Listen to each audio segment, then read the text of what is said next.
وہاں میں نے پنجابی کا کلام پڑھا، تو میں ایٹ دیٹ ٹائم یعنی کہ وہ جو پڑھنے کا جو وقت تھا اس وقت میں سوچ رہا تھا کہ شاید صاحب کو بڑی اچھے سے سمجھ آ رہی ہے میں کیا پڑھ رہا ہوں۔ محفل خاموش تھی۔ میں پھر خاموش تھی بڑا، تو میں نے سوچا سب کو سمجھ آ رہی ہے۔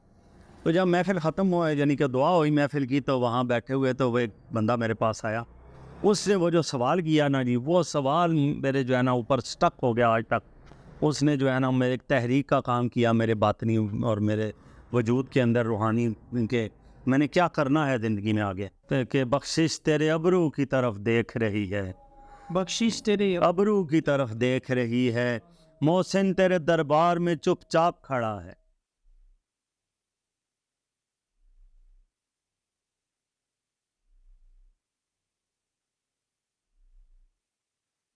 السلام علیکم، کیا حال ہے دوستوں؟ امید ہے کہ آپ سب خیریت سے ہوں گے۔ میں ہوں سید اسیب الحسن اور آپ اس وقت دیکھ رہے ہیں اسیب ڈائٹس 92۔ آج میں آپ کو ایک ایسی عالم اسلام کی منفرد شخصیت سے ملواؤں گا کہ جنہوں نے ایک دو نہیں بلکہ 12 زبانوں میں حضور علیہ الصلوۃ والسلام کی نعت کہی ہے، اور انہی لوگوں کے لیے غالباً شاید اقبال نے کہا تھا کہ نہیں ہے نا امید اقبال اپنی کشت غرا سے، ذرا نم ہو تو یہ مٹی بڑی زرخیز ہے ساقی۔ تو آئیے ان سے گفتگو کرتے ہیں۔ السلام علیکم ورحمۃ اللہ۔ جی وعلیکم السلام شاہ صاحب، کیا حال ہے آپ کا؟ ٹھیک ہیں آپ کی محبت ہے، آپ تشریف لائے، آپ نے ملاقات کو نے وقت دیا۔ اچھا، آپ ہمیں یہ بتائیے کہ آپ کو شاعری کا کس کا رجحان شروع ہوا، شاعری کا شوق کس طرح پیدا ہوا آپ کو؟ یہ شاید ابھی آف لائن بھی جب ہم بیٹھے ہوئے تھے آپ سے گپ شپ ہو رہی تھی، تو میں نے آپ کو عرض کیا ہے نا کہ میرے ننیال ددیال دونوں جو تھے ہیں نا وہ مدارس سے وابستہ اور علماء دین اور اس حوالے سے تھا، جی، اور میرے والد صاحب یہاں 50 سال امامت کی ہے، پھر میرے دادا نے اس سے پہلے 30 سال امامت کی ہے، جی، پھر میرے ننیال میں میرے ماموں بھی ائمہ کرام ہیں مساجد میں، اور میرے نانا بھی تھے، اور یہ سارا تو وہ ایک اتنا مجھے، پھر میرے ایک ماموں سیرت نگار ہیں بہت بڑے، سیرت النبی صلی اللہ علیہ وآلہ وسلم پہ ان کا بہت زیادہ کام ہے، یعنی کہ بہت سی کتب انہوں نے لکھی ہیں، تو وہ اتنا مجھے گھر میں ایک ایسا ماحول ملا نا ننیال ددیال سے۔ پھر میرے ننیال جو ہیں وہ طریقت کے سلسلے سے بھی وابستہ ہیں، میرے نانا کا دربار ہے باقاعدہ، وہ ایک سلسلہ ہے ان کا روحانیت کا، تو وہ ایک اتنا مجھے ایسا ماحول ملا کہ میرا اس طرف آنا ایک اللہ تعالیٰ نے ایک اسباب پیدا فرما دیے، میری مہربانی کر جی، آپ کو یہ اللہ پاک نے مدد کر دی۔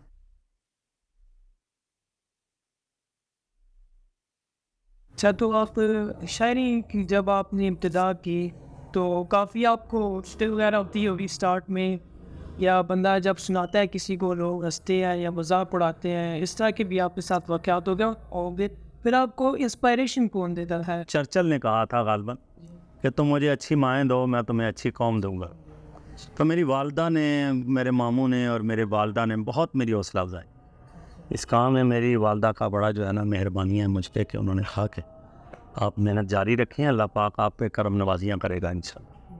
اب وہ مرحوم ہو گئی ہیں، اللہ تعالیٰ مرحومہ کی، ان کی، میری والدہ کی جو ہے نا مغفرت کرے۔ اچھا، تو یہ 12 زبانوں میں ماشاءاللہ جی یہ ایک بہت بڑی سعادت کی بات ہے آپ کے جی لیے، جی اور وہ بھی حضور علیہ الصلوۃ والسلام کی نعت کہنا، جی ایک تو وہ خود بذاتے اتنا مشکل کام ہوتا ہے جی کیونکہ وہ بڑی بارگاہ ہے، اور پھر 12 زبانوں میں کہنا یہ بہت بڑی بات ہے۔ تو آپ کا کس طرح رجحان اس طرف گیا نعت کی طرف؟ اور نعت کا تو چلے آپ کا گھر جی کا ماحول اس طرح کا تھا، 12 زبانوں کی طرف آپ کا کس طرح ماحول ہوا، آپ کو رجحان گیا اس کو؟ وہ میں نے جو ہے نا جب میں نے بچپن میں نعت شریف پڑھتا تھا نا، تو میں پھر جب لکھنا شروع کیا آہستہ آہستہ مجھ پہ اللہ کی مہربانی ہوئی، پھر اساتذہ کرام سے رابطہ کیا، ان کو اپنے کلام دکھانے شروع کیے، عبدالستار نیازی صاحب کی بہت مہربانی رہی مجھ پہ، بڑی شفقت فرمائی، مظفر وارثی صاحب اور حفیظ طائب صاحب سے میرا ذاتی تعلق تو قائم نہ ہو سکا، ایک دو ملاقاتیں ہوئیں، لیکن محبت کا سلسلہ میرا روحانی رشتہ ان سے بہت زیادہ ہے۔ تو پھر اتنے بڑے بڑے لوگ، یعنی عبدالستار نیازی صاحب کی سطح کے بڑے بڑے لوگ، ان سے مجھے جو ہے نا وہ محبتیں ملی، حوصلہ افزائی ملی، تو پھر میں لکھنے میں جو ہے نا ایک تواتر سے میں نے کام شروع کیا۔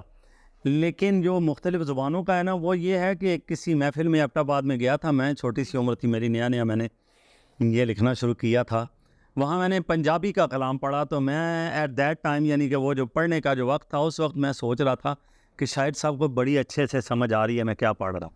محفل خاموش تھی. محفل خاموش تھی بڑا. تو میں نے سوچا سب کو سمجھ آ رہی ہے. تو جب محفل ختم ہوا یعنی کہ دعا ہوئی محفل کی تو وہاں بیٹھے ہوئے تو وہ ایک بندہ میرے پاس آیا. اس نے وہ جو سوال کیا نا جی وہ سوال میرے جو ہے نا اوپر سٹک ہو گیا آج تک. اس نے جو ہے نا میرے ایک تحریک کا کام کیا میرے باطنی اور میرے وجود کے اندر روحانی کے میں نے کیا کرنا ہے زندگی میں آگے. اس نے بڑے سیدھے سیدھے پنجابی کے 2 الفاظ ہیں تو مجھے کہنے لگا جی ان کا مطلب کیا ہے. تو میں تو شوق یعنی حیران ہو گیا. میں نے کہا جی یہ کیسے ہو سکتا ہے کہ اس کو ان 2 الفاظ کے بھی مطلب. میں نے انہیں کہا جی آپ ہی تو پنجابی بول رہے ہیں تو آپ مجھ سے یہ کیوں پوچھ رہے ہیں. اس نے کہا جی اسی پنجابی کتنے بول رہے ہیں اسی دن کو. بات ہو ہاں میں تو چھوٹی عمر تھی میری. میں نے کہا یہ وہ کہتا ہے جی ہم تو ان کو بول رہے ہیں آپ پنجابی. تو پھر میں نے وہاں سے نا یہ سوچا میں نے اللہ سے دعائیں مانگی ایک تمنا دل میں مراد رکھی کہ یا اللہ پاک مجھے اتنی زندگی دے اتنی مہربانیاں مجھ پہ رکھ کہ میں جس زبان کے علاقے میں نعت پڑھنے جاؤں مجھے اللہ جی اتنی توفیق دے. نبی پاک صلی اللہ علیہ وسلم سے رحمت مانگی کرم مانگا فضل مانگا کہ مجھے یہ توفیق دی جائے کہ میں مل جائے کہ میں محفلوں میں ان کی زبانوں میں تاکہ جو مادری زبان ہوتی ہے نا شاہ جی مادری زبان ہی سب سے بہتر طریقہ ہے اپنے احساسات کو اور اپنے درد کو بیان کرنے کا. تو وہ جو ہے نا اس کی ایک علیحدہ چاشنی ہے اس بات کی.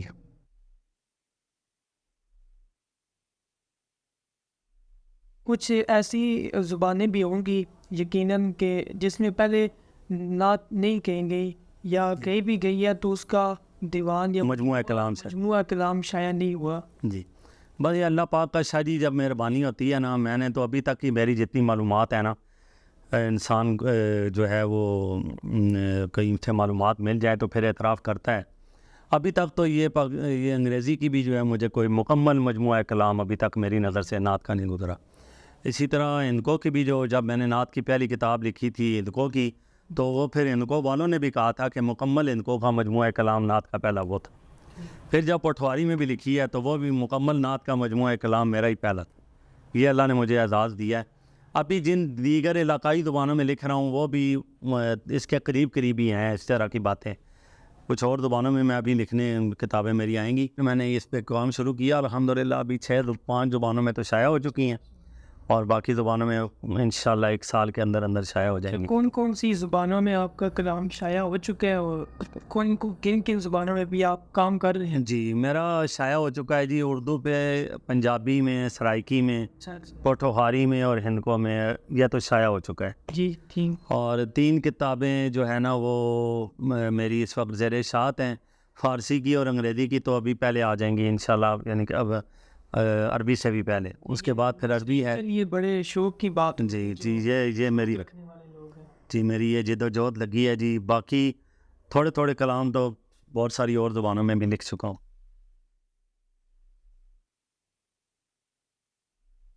کوئی خاص وقت ہوتا ہے جب آپ پر شاعری نازل ہوتی ہے یا وہ کہتے ہیں نا کہ نام ہوتا ہے یا شاعروں کا ایک اپنا مزاج ہوتا ہے یا پھر آپ کستن کہتے ہیں یہ شاعری آپ کس وقت لکھتے ہیں اس کا کیا حساب؟ اچھا جی میں نے نا آپ یقین کریں کہ عرصہ دراز سے نا میں نے ساری مصروفیات ترک کر دی. اچھا. میں صرف نعت لکھتا ہوں یا نعت پڑھتا ہوں یا آپ جیسا کوئی بھائی پیار کرنے والا آئے کہ جی آپ سے 2 باتیں یہ ہم نے ریکارڈ کرنی ہیں کچھ پڑھنی ہے کچھ پڑھانی ہے تو میں بھائیوں کو بٹھا لیتا ہوں. ابھی آپ کے سامنے میں ریڈیو پاکستان ادھر گیا ہوا تھا وہاں پڑھ کے آیا ہوں. ابھی آپ کے پاس ہیں تو صبح میں میڈیکل کالج میں تو محفل تھی ادھر تو میں اس طرح باقی درمیان میں جو وقت بچتا ہے نا وہ صرف پڑھنے پہ لگاتا ہوں. ٹھیک. میں بالکل زندگی سے ساری مصروفیات ساری دلچسپیاں اعزاء و اقربا کی شادیوں پہ نہیں جاتا. ٹھیک ہے غموں پہ چلا جاتا ہوں مجبوری ہے کہ دکھ میں شریک ہونا چاہیے لیکن شادیوں پہ نہیں جا سکتا. میچز نہیں دیکھتا لوگ دیکھتے ہیں گھومنے پھرنے نہیں جاتا. میں سارا اپنے آپ کو نا شاہ جی عرصہ دراز ہو گیا جی فوکس کیا ہوا ہے اپنے آپ کو نا. کوئی لالچ نہیں رکھی. پھر دیکھیں مہنگی کتابیں آتی ہیں ڈکشنریاں نئی زبان سیکھنے پہ پھر اساتذہ کی خدمت کرنی پڑتی ہے. تو میں نے اچھا پہننا اچھا کھانا اچھا وہ ساری خواہشات کو ترک کر کے نا میں نے سادگی کو اپنا کے نہ تو یہ عظیم مشن اللہ میری ہی مدد کرے کہ میں نے یہ راز سمجھ لیا ہے کہ سادگی اور عاجزی بندے کو منزل کی طرف لے کے جاتی. اچھا، ایسے وہ کوئی شاعر ہوں گے جن کو آپ بھی فالو کرتے ہوں گے کہ جنہیں آپ کہتے ہوں گے کہ یہ بہت کمال کا شاعر ہے، جی جی. تو ان کے متعلق کچھ بتائے اور ان کا کوئی ایسا کوئی شعر ان کا سنائے جو آپ کے دل پہ لگتا ہو، چوٹ کھاتا ہو. جی، یہ نعت کے حوالے سے دیکھیں بہت بڑے نام ہیں، مظفر وارثی رحمۃ اللہ علیہ، اعظم چشتی رحمۃ اللہ علیہ، اور ظہوری صاحب ہیں.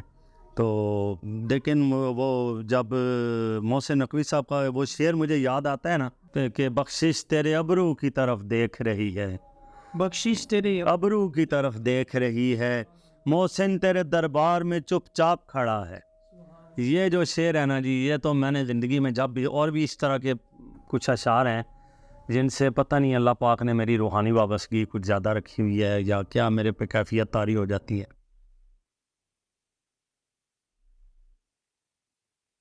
حضور علیہ الصلوۃ والسلام کی نعت لکھتے ہیں تو آپ کے دل میں بڑی تڑپ پیدا ہوتی ہوگی مدینہ شریف جانے کی، تو کبھی آپ کو حاضری نصیب ہوئی ہے مدینہ شریف کی؟ یہ آپ شاہ جی آپ نے میرے دل کی بات چھیڑ دی ہے کہ آپ دیکھیں کہ میں 41 ایئر سے باقاعدہ محفل میں نعت پڑھ رہا ہوں، جی اور آپ اللہ کے حکم دیکھیں میں آج تک حاضر نہیں ہو سکا تھا ہمارے. اب بس آپ جیسے اب بہت ہو گیا. جی میں اب آپ کو کیا بتاؤں کہ بس روتا ہوں، محفل میں روتا ہوں، نعت لکھتے ہوئے روتا ہوں، پڑھتے ہوئے روتا ہوں. اللہ تبارک و تعالیٰ سے دعائیں مانگتا ہوں، سرکار مدینہ صلی اللہ علیہ وآلہ وسلم سے دعائیں. اسی پہ میں نے ایک شعر لکھا ہے، وہ میں آپ کو سر میں سناتا ہوں جی جی. کہ وہ ہزاروں قافلے طیبہ گئے،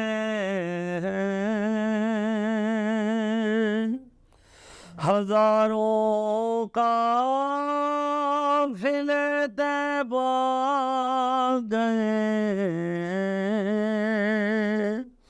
مگر مجھ جیسے پھر بھی رہ گئے ہیں. جمیل کے دل مجھے بلوائیں گے وہ، جمیل کے دل مجھے بلوائیں گے وہ، جو ہی سوچا ہے آنسو بہہ گئے ہیں. ماشاء اللہ، آپ کی آواز بھی بہت خوبصورت ہے. امیر میں نائی کا ایک مجھے شعر یاد آ گیا کہ امیر ایک مصرع تر تب کی ہی صورت دکھاتا ہے، تن شاعر میں خشک ہوتا ہے جب کہ لہو بس. تو یہ بات تو حقیقت ہے کہ جب تک دل میں تڑپ نہ ہو تو وہ شعر نہیں نکلتا، وہ حقیقت ہو.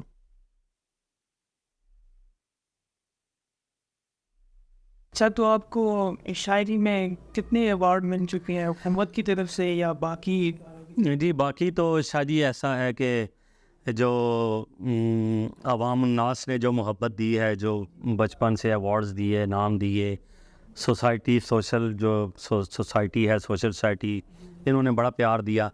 لیکن سرکاری سطح پہ جو ہے نا 2021 میں 2021 میں پہلا صدارتی ایوارڈ جو ہے جس کو نعت کے حوالے سے دیا جاتا ہے، قومی سیرت ایوارڈ اس کو کہتے ہیں، وہ 2021 میں مجھے پہلی مرتبہ ملا تھا، پھر 2022 میں دوسری مرتبہ، اور یہ ابھی ہفتہ پہلے مجھے 2023 میں تیسری مرتبہ جو ہے وہ ساتھ کا ایوارڈ الحمدللہ قومی سیرت ایوارڈ ملا ہے. اس دور میں جو بہت ہی اس طرح اگر کہا جائے غلط نہیں ہوگا کہ بیہودہ شعراء بہت زیادہ ہو گئے ہیں اور نوجوانوں کا رجحان اس طرف کافی زیادہ ہے. جی تو آپ ویسے نوجوانوں کے لیے کیا پیغام دینا چاہیں گے اور ان شعراء کو آپ کیا ترغیب دینا چاہیں گے؟ دیکھیں بات یہ ہے کہ جو انسانی زندگی کا پوری انسانی تاریخ کا اگر آپ دیکھیں نا جی تو ڈے 1 سے لے کے آج تک بات یہ ہے کہ اسلام میں اور دوسری جو دیگر جتنی بھی تعلیمات ہیں، جو آئیڈیالوجیز ہیں، جو بھی تصورات ہیں پوری دنیا کے اندر، ان میں اور اسلام میں ایک فرق، بہت سارے اور عظیم فرق ہیں، لیکن ایک فرق یہ ہے جو مد نظر رکھنا چاہیے، بہت بڑا فرق ہے جو وہ یہ ہے بھائی کہ اپنا شاہ صاحب کہ اسلام کا جو یہ تصور ہے نا انسانی زندگی کے بارے میں کہ یہاں پر جو اچھا کام ہوگا نا اس کے فائدے دو جگہ پہ ہیں، دنیا میں بھی اور آخرت میں بھی، ٹھیک ہے، اور اگر وہ کوئی غلط کام کرے گا نا شاہ جی تو اس کے نقصان بھی پھر دو جگہ پہ ہیں، یہاں پہ بھی اور آگے بھی، ٹھیک ہے۔ پھر ایسا ہو سکتا ہے کہ کوئی کام ایسا دنیا میں کوئی ہو جائے، اللہ کسی کو قرآن میں کہتا ہے نا یمدہم فی طغیانہم یعمہون، کہ وہ جس گمراہی میں ڈوبے ہوتے ہیں اللہ انہیں جو ہے نا وہ ڈھیل دے دیتا ہے۔ کچھ دن کسی کو ڈھیل اگر مل گئی ہے دنیا میں تو وہ یہ سمجھتا رہے جی کہ میں یہاں بھی مزے کر رہا ہوں اور آگے نہیں۔ میرے یہ بات کو میں ایسے سمرائز اس کی سمری بناؤں گا ایسے شاہ جی کہ مسلمان کو شعر لکھنا ایک بات ہے، نعت لکھنا ایک بات ہے، جو بھی زندگی کی بات ہے اس میں جو ہے نا اللہ سے ڈرتے رہنا چاہیے۔ نبی پاک صلی اللہ علیہ وسلم کی محبت میں ڈوب کے جو ہے نا وہ انسان زندگی گزارے تو وہ اس کے لیے دارین میں بہتری ہے۔ اگر وہ اللہ سے نہیں ڈرے گا تو پھر یہ چند روز کا کوئی فائدہ ہو سکتا ہے وہ اٹھا لے، لیکن آخرت کا کیا ہوگا شاہ جی؟ بہت اچھا لگا آپ کے ساتھ گفتگو کر کے، تو آپ نے ہمیں وقت دیا۔ تو جی ناظرین، یہ تھے ابھی حافظ محمد جمیل صاحب، آپ نے ان کی گفتگو سنی اور نہایت ہی باکمال اور ایک باصلاحیت آدمی اس قات کے دور میں ادب کا، جہاں پر بالکل قات سالی آپ کہہ دیں کہ جہاں بھی کہیں بھی ادب کا کوئی رنگ نظر نہیں آتا وہاں پر ان کا وجود غنیمت ہے۔ تو پیر نصیر الدین علیہ رحمہ کا ایک شعر جو انہوں نے اپنے متعلق کہا تھا، بیابا در بزم نصیر ہے تشنا مستی، بیابا در بزم نصیر ہے تشنا مستی، او در کاہت خوشزو کی وجود مغتنم دارد۔ تو یقیناً ان کا وجود اس دور میں شعراء شاعری کی دنیا میں غنیمت رکھتا ہے۔ تو آپ سے دعاؤں کی التماس ہے اور انشاءاللہ نیکسٹ ویڈیو میں ہم آپ سے ملیں گے۔ آپ ہمارے چینل کو سبسکرائب کیجئے، کمنٹ کیجئے اور شیئر بھی کیجئے۔ السلام علیکم۔